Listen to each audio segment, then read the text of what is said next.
Russian billionaires Alexander Skorobogatko and Alexander Ponomarenko have hired professional lobbyists in the U.S. after they were included in the U.S. Department of Treasury's Kremlin list this past January. A corresponding notice from the lobby firm Qorvis MSLGROUP appeared last week in a special U.S. Senate database.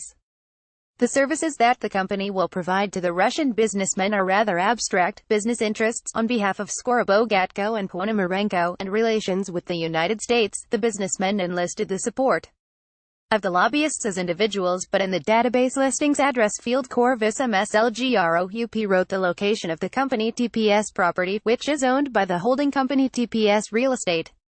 TPS Real Estate's beneficiaries, besides Skorobogtko and Ponomarenko, also include Igor Rotenberg, who was included the U.S. Treasury Department's sanctions list on April 6.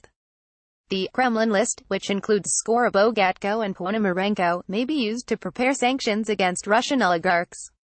On April 6, the U.S. imposed the first round of sanctions against those included in the report: Oleg Deripaska, Viktor Vekselberg, Suleiman Karimov, Andrei Skoch, Kirill Shamalov and Vladimir Bogdanov. The United States announced the new sanctions against Russia last week. However, President Donald Trump postponed their enactment date. Matt Lauer, who worked for the U.S. Advisory Commission on Public Diplomacy at the U.S. Department of State in the early 2000s, will be representing the lobbying interests of Skorobogtko and Ponomarenko. Grace Fenstermaker will be representing the two businessmen as well. These same Qorvis MSLGROUP employees also represent the interests of the Yamal LNG project, which is controlled by Novatek.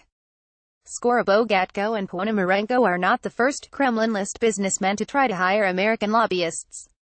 Our BC News agency reported in March that the owner of the alcoholic beverage company SPI Group, Yuri Shefler, and the co-owner of the technology company IPG Photonics, Valentin Gapontsev, also reached out to American lobbying firms in order to understand how their businesses would be impacted by inclusion on the list. Russian oligarchs, sanctions on Russia, USA, U.S. lobbyists' comments.